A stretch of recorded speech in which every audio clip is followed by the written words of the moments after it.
Bismillahirrahmanirrahim. Alhamdulillahi Rabbil Alamin. Wassalatu wassalamu ala asyrafil anbiya'i wal mursalin. Nabiyina Muhammadin wa ala alihi wa sahbihi ajma'in. Assalamualaikum warahmatullahi wabarakatuh. Ngayon sira insyaAllah, sa tiyatalakay na natin yung mga pamiminsala kay Propeta Muhammad sallallahu alaihi wasallam. So natalakay natin nung nakaraan yung iba't ibang mga naranasan niya dun sa kanyang mga kapitbahay na Quraysh, lalong-lalo na si Uqbah bin Abi Mu'ayt, at yun nga yung kung paano niya isinumpa sina Abu Jahal, si Utbah bin Rabi'a, Shaybah bin Rabi'a, Al-Walid bin Utbah, si Umayyah bin Khalaf, at hindi si Uqbah. At lahat sila ay namatay sa Badar. Ngayon insyaAllah, ba tayo? Dito sa pagpapatuloy, si Abu Jahal naman. Wa kana Abu Jahal yaji'u ahyanan ila Rasulillahi sallallahu alaihi wasallam yasma'u minhu al-Quran. Minsan daw pupunta si Abu Jahal kay Propeta Muhammad sallallahu alaihi wasallam at nakikinig sa kanya ng Quran. Pero syempre alam naman natin kapag ang mga ito nakinig ng Quran, ito ay para sagutin o bastusin o siraan ang Quran, hindi para makinig at matuto o kaya ay pagmuni-munihan ng kahulugan ng mga ito. Thumma yadhabu anhu fala yu'minu wala yuti. Yung pagkatapos siya marinig ito, alis na siya at hindi siya mananampalataya at hindi siya susunod dito. Wala yata'addabu wala yaksha. Hindi nagiging mabuti ang kanyang asal at hindi siya natatakot matapos mapakinggan niya ang Quran. Wa yu'di Rasulullah sallallahu alaihi wasallam bil qawli. Pinipinsala niya si Propeta Muhammad sallallahu alaihi wasallam doon sa mga naunang bahagi. Pinipinsala niya si Propeta Muhammad sallallahu alaihi wasallam sa pamagitan ng pananalita. Kumbaga sinisiraan niya, chinichismis niya si Propeta Muhammad sallallahu alaihi wasallam, pero umabot na nga doon sa sukdulan na sinaktan na niya si Propeta Muhammad sallallahu alaihi wasallam. Pero isang beses lang nangyari yun. Yun yung kinagalit ni Hamza. Wa yasuddu an sabilillah. At tinaharangan niya ang landas ni Allah subhanahu wa ta'ala. Thumma yadhabu mukhtalan bima fa'al. At pagkatapos niyang gawin ng lahat ng ito, pinagmamalaki niya ang kanyang ginawa. Pinagyayabang niya. Kasi ganito sila yung katulad na babanggit ko. Si Uqbah bin Abi Mu'ayt na naiulat na maraming beses o ilang beses na naminsala kay Propeta Muhammad sallallahu alaihi wasallam, ginagawa niya yun na meron siyang kasama. Kasi naghahamonan sila kung sino matapang pinsalain si Propeta Muhammad sallallahu alaihi wasallam. So ganun din si Abu Jahal, pinagmamalaki niya ang kanyang ginawa. Mukhtalan bima fa'al, fakuran bimartakaba minasyar. Pinagmamalaki niya ang kanyang ginawa, pinagyayabang niya ang anumang kasamaan na ginawa niya. Kaanna ma fa'ala shay'an yudhkar. Nagmamalaki siya at nagyayabang na para bang wala siyang ginawang masama.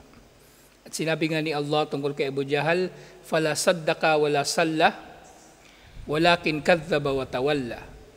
Si Abu Jahal, kapag ginagawa niya ang bagay na ito, hindi naman siya naniniwala, hindi siya dinadagdagan ng paniniwala ng kanyang pakikinig sa Quran, at hindi rin siya dinudulot ng pakikinig niya na ito na magsala o magdasal. Walakin kadhaba wa tawalla, subalit siya ay nagpapasinungaling at tumatalikod. Siya ay nagpapasinungaling at tumatalikod. Wa kana yamna'un nabiy sallallahu alaihi wasallam anis salati mundu awwala yawmin ra'ahu yusalli fil haram. Pinagbabawalan niya si Propeta Muhammad sallallahu alaihi wasallam mula doon sa kauna-unahan pang araw na nakita niya si Propeta Muhammad sallallahu alaihi wasallam na nagsala malapit sa Masjidil Haram. Wa marratan marra bihi wa huwa yusalli andal maqam.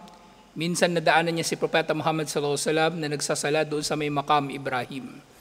Yung Maqam Ibrahim, yung parang may doon, may kulay gold na dome malapit sa Kaaba, yun ang Maqam Ibrahim.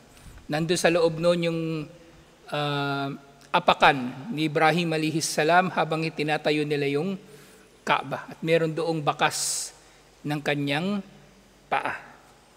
At sinabi ni Abu Jahal, "Ya Muhammad, alam anhaka anhada? Hindi ba pinagbawalan na kita rito?"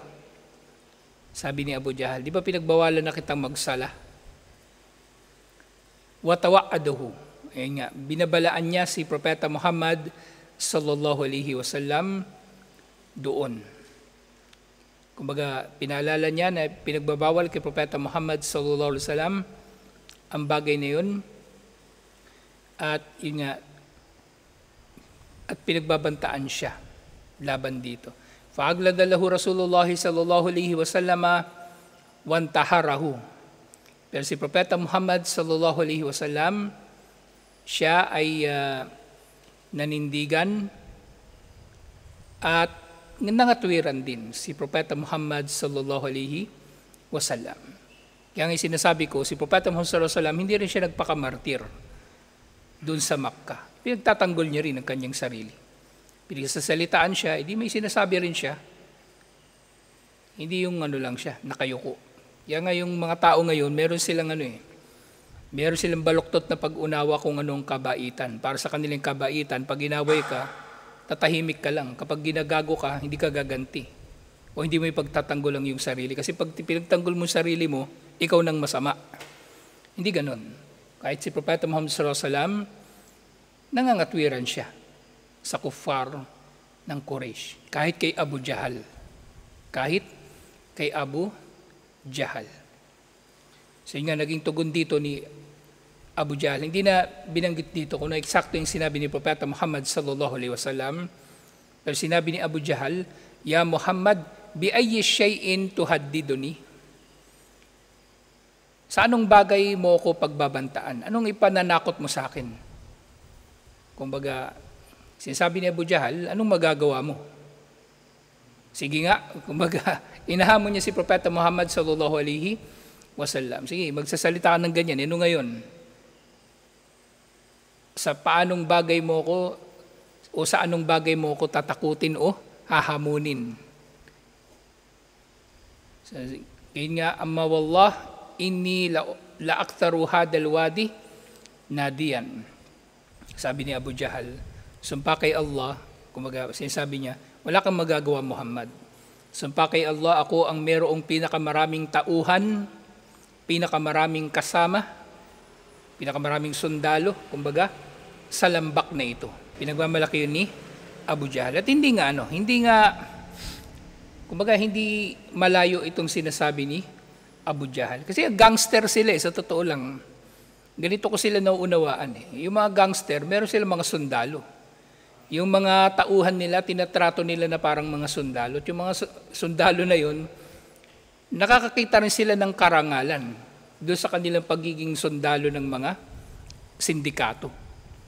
Yung nga sa halimbawa sa mga bansa, kumbaga malawak yung kultura ng krimen, halimbawa sa Latin America, sa Mexico, sa Guatemala, sa Bolivia. Yung mga hitman ng mga doon, ng mga drug cartel, ang tawag nila sarili nila, mga sikaryo. Kasi mga sikaryo, hindi sila basta-bastang mga kriminal o mamamatay tao. Nagtitraining sila na parang sundalo. Armado sila na parang sundalo. Meron silang mga ranggo. Hindi sila basta-basta. At ganito rin, lalong-lalo na nung panahon nga ni Propeta Muhammad sallallahu alaihi wasallam, di ba, yung wala namang pulis noon, walang sundalo. At kapag sila ay naglalakbay, ang nagbabantay dun sa caravan, sila lang din. Kaya meron talagang tauhan si Abu Jahal. Meron talagang mga tauhan si Abu Jahal na nakahanda na pumatay o sukdulang mamatay para sa kanya. Fa'anzalallah, at yun nga ipinahayag ni Allah. Di ba natalakay na natin yung Suratul Alaq? Di ba yung huling bahagi noon ay tungkol kay Abu Jahal? Yung sinabi ni Allah, "Falyadu'u nadiya sanadu'uz zabaniya." Hayaan mo siya, Muhammad sallallahu alaihi wasallam, na tawagin niya ang kanyang mga kasama. Hayaan mo siyang tawagin niya ang kanyang mga sundalo. Tatawagin naman namin ang zabaniya. Tatawagin naman namin aning zabaniya, mga anghel ng impyerno. Sige, tawagin niyo yung mga sundalo niya, tatawagin naman namin yung mga anghel ng impyerno. So ito ay ipinahayag tungkol kay Abu Jahal. Wa fi riwayatin anna nabiyya sallallahu alaihi wasallam akhada bi khanaqihi wa hazzah. So dito iniulat din, nababanggit din sa ibang mga ulat na hinawakan daw ni Propeta Muhammad sallallahu alaihi wasallam si Abu Jahal malapit sa leeg sa may kwelyo. At kumbaga hinatak-hatak niya ito. Ginanon niya si Abu Jahal.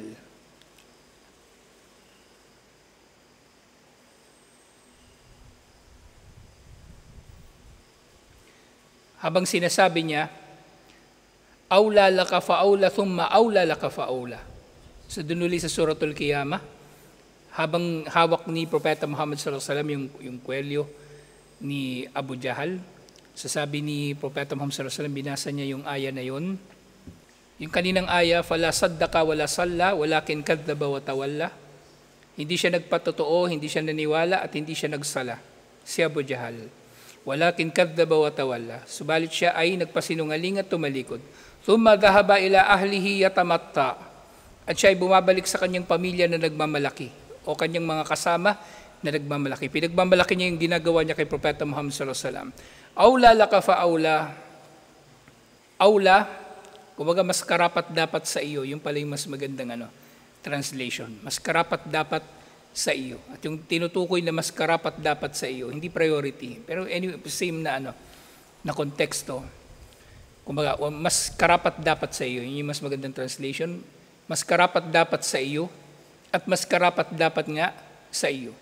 Thumma awla laka fa awla. At mas karapat dapat nga sa iyo. At ang tinutukoy dito syempre yung parusa ni Allah kay Abu Jahal. Ayahsabul insano ayyutraka suda. Inakala ba ng mga tao na iiwan na lamang sila, na hindi na sila pananagutin o hindi na sila tutuusin? Alam yakun nutfatan min maniyyi yumna.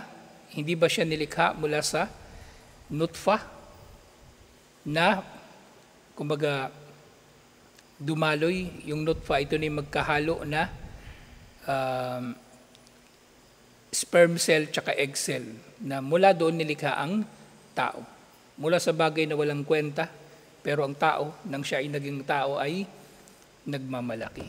So yun, sa ganun, kumbaga, hinarap ni Propeta Muhammad sallallahu alaihi wasallam si Abu Jahal.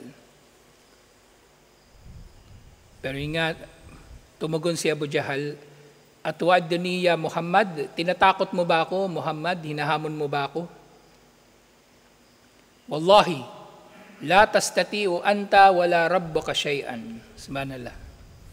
Sabi ni Abu Jahal, sumpa kay Allah, hindi mo kaya at hindi rin kaya ng iyong Panginoon ng anumang bagay. Kung di ba gago, sino bang Panginoon ni Propeta Muhammad sallallahu alaihi wasallam tinutukoy niya na walang kakayanan na pinsalain siya? Baga sa sobrang yabang niya, ito na lang yung sinasabi. Wa inni la izuman masya bayna jabaliha. Sinabi ni Abu Jahal sa kanya, sumpa kay Allah, wala kang magagawa, kahit ang iyong Panginoon wala magagawa, at ako ay mas makapangyarihan kaysa sa sino man na naglalakad sa pagitan ng dalawang bundok na ito. Itinutukoy niya yung Makkah. Walam yakun Abu Jahal liyufika min gabawatihi ba'da hadal intihar. Si Abu Jahal, hindi na siya, kumbaga, nagkaroon pa ng anumang katinuan matapos ang paghaharap nila na ito ni Propeta Muhammad sallallahu alaihi wasallam. Kumbaga, lumala siya ng lumala sa kanyang delusion, sa kanyang pag-aakala na siya ay makapangyarihan at walang makakatalo sa kanya kahit si Allah. Kumbaga, yun na siya, nakapako na siya sa ganung kalagayan. Balizdada siya fawatan fi maba'ad. Bagkus, nadagdagan pa siya ng katangahan pagkatapos nito. Nadagdagan pa siya ng katangahan pagkatapos nito. Iniulat ni Imam Muslim mula kay Abu Hurairah, Qala Abu Jahal, sabi ni Abu Jahal, Ya'faru Muhammadun wajhahu baina adhurikum. Inilalabas ba ni Muhammad ang kanyang muka bayna adhurikum, sa inyong harapan? Kumbaga, hindi ba tinatakpan ni Muhammad sallallahu alaihi wasallam ng alikabok ang kanyang muka sa inyong harapan? Kumbaga, bakit pinapabayaan lang ninyo si Propeta Muhammad sallallahu alaihi wasallam na nagsasala at gumagawa ng mga gawain niya sa harapan ng mga tao? Sinabi ng mga tao, naam, oo. Faqala wallat wal uzza la in ra'aytuhu la'at anna ala rakbatihi. So, sabi ni Abu Jahal, kumbaga, dahil pinapabayaan ninyo siya, sumpaki al-Lat at al-Uzza, kapag makita ko siya, aapakan ko ang kanyang leeg. Kumbaga, aapakan niya ang leeg daw ni Propeta Muhammad sallallahu alaihi wasallam, at babalutin niya raw o pupunuin niya ng alikabok o isusubsob niya sa alikabok ang mukha ni Propeta Muhammad sallallahu alaihi wasallam. At yun nga, fa'ata Rasulullah sallallahu alaihi wasallam wa huwa yusalli. At pumunta nga siya kay Propeta Muhammad sallallahu alaihi wasallam at nakita niya si Propeta Muhammad sallallahu alaihi wasallam na nagsasala. Za'ama liyata'a rakbatahu. At gusto niya na apakan na ang leeg ni Propeta Muhammad sallallahu alaihi wasallam, maaring nandun siya sa sujud. Fama faja'ahum illa wa huwa yankusu ala aqibay. At nagulat yung Quraysh, siyempre hindi kikilos si Abu Jahal, di ba nang nakasama niya yung Quraysh? Nagulat sila na biglang napaatras si Abu Jahal palayo kay Propeta Muhammad sallallahu alaihi wasallam. Wayattaqi biyadayhi. At tinatakpan daw ni Abu Jahal yung kanyang mukha sa pamagitan ng kanyang dalawang kamay. Faqalu ma laka ya Abul Hakam. Sabi ng mga kasama niya, anong nangyari sa iyo, Abul Hakam? Kasi palayo talaga ni Abu Jahal, Abul Hakam. Ang pangalan niya, Amr bin Hisham. Amr bin al-As, magkapangalan sila. Actually, yung Amar tsaka Omar, same ng spelling, pero kapag yung Amar nga sinusulat, nilalagyan ng W sa dulo, ay ng wow. Nilalagyan ng wow sa dulo para lang ma-recognize siya na siya ay Amar at hindi Omar. So, pangalan niya Amr bin Hisham. Tawag sa kanya Abul Hakam kasi matalino siya. Matalino. Hindi rin basta-basta si Abu Jahal. Pero nga, tinawag siya ni Propeta Muhammad sallallahu alaihi wasallam bilang Abu Jahal dahil yung ginagawa niya lahat kabaliktaran ng hakam, ng katalinuhan. Ang ginagawa niya ay katangahan, kabubuhan, kamangmangan. Ano nangyari sa Abul Hakam? Yung palayo niya, Abul Hakam. Ay yung pangalan niya Amar, di ba nabanggit ko na dati yung merong dua si Propeta Muhammad sallallahu alaihi wasallam, Allahumma izzal Islam bi ahabba umaraini. O Allah, parangalan mo ang Islam sa pamagitan ng mas minamahal mo sa dalawang Omar. At ang dalawang Omar na tinutukoy nga niya, si Omar bin al-Khattab at si Omar bin Hisham, si Abu Jahal. Pero nga, lumitaw bandang huli, magkasing sama sila kung tutuusin eh. Pero mas mahal ni Allah si Omar bin al-Khattab radiyallahu anhu kaysa kay Amr bin Hisham. Si Omar nag-Muslim, siya namatay na kafir. Sasabi ni Abu Jahal, inna bayni wa baynahu lakhandakan min narin. Natalakay na natin ito noon sa yung sa Esma, pangangalaga ni Allah kay Propeta Muhammad sallallahu alaihi wasallam. Nung lalapitan na niya si Propeta Muhammad sallallahu alaihi wasallam, sabi ni Abu Jahal, tunay na sa pagitan ko at pagitan niya ay may khandak, merong hukay. Natalakay na rin natin ito dun sa dun sa mga anghel. Na isa sa mga trabaho ng mga anghel, pangalagaan ng mga propeta. Lakhandakan minan nar, meron daw hukay na merong apoy. Wahulan wa ajnihatun. At ang hukay daw na ito ay napupuno ng mga nakakatakot na mga bagay at mga pakpak. So, yun lang yung naalala niya. Yun yung nasaksihan niya at naalala niya sa kanyang mga nakita. At nga sinabi yung Propeta Muhammad sallallahu alaihi wasallam, laudana minni lakhtafatathu al-malaikatu odwan. Kung lumapit pa siya sa akin, puputol-putulin siya ng mga anghel. Kumbaga, pipira-pirasuhin siya ng mga anghel. Laktafat, kumbaga ano yun yung tatangayin siya ng mga anghel ng pira-piraso. Kumbaga, tatangayin siya ng mga anghel ng pira-piraso. So, ito isa sa mga himala ni Propeta Muhammad sallallahu alaihi wasallam. At ito nga iniulat ni Imam Muslim mula kay Abu Hurairah. Alhamdulillah.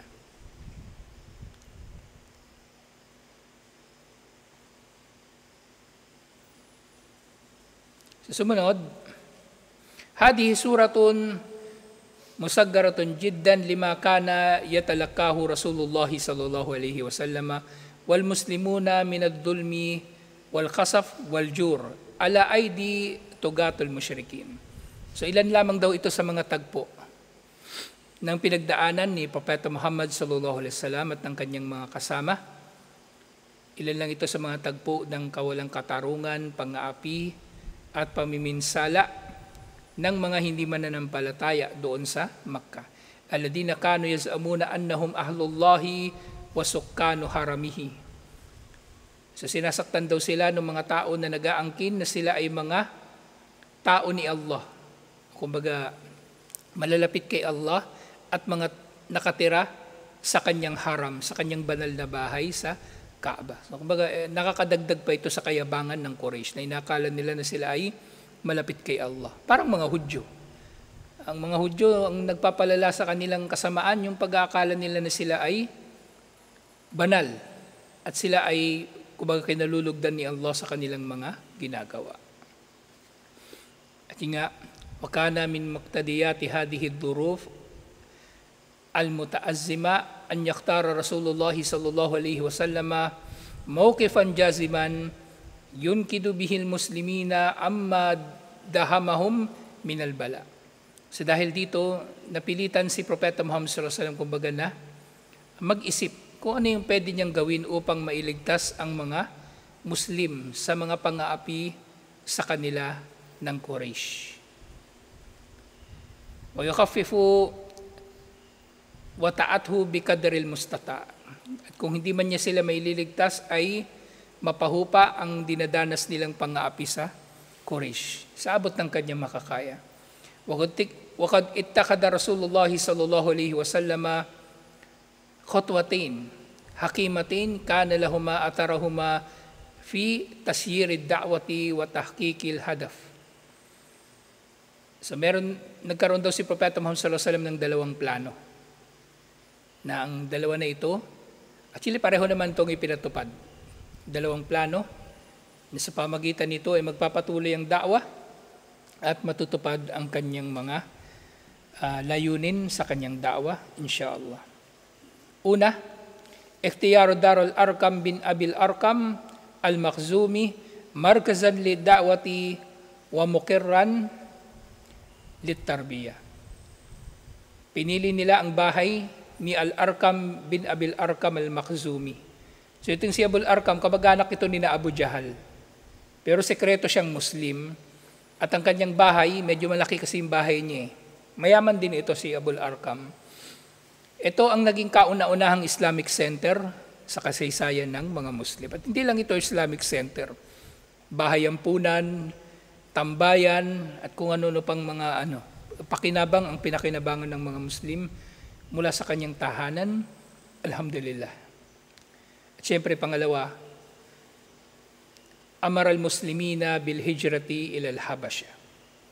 Dahil nga, bukod doon sa pananatili ng mga Muslim sa Darul Arkam, yung mga Muslim na nagkaroon ng kakayanan na maghijra, naghijra na nga sila sa kauna-unang hijra patungong Habasha. At ito ay naging dalawang batch. At matatalakay pa natin ng mas malalim sa susunod, insyaAllah. Kasi napakalaki at napakahalagang bahagi ng unang bahagi ng da'wa ni Propeta Muhammad sallallahu alaihi wasallam, itong Darul Arkam at itong hijra patungo sa Habasha.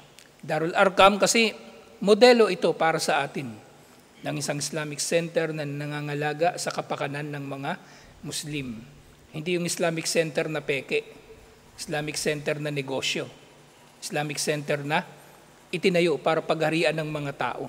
Hindi ganun ang Darul Arqam.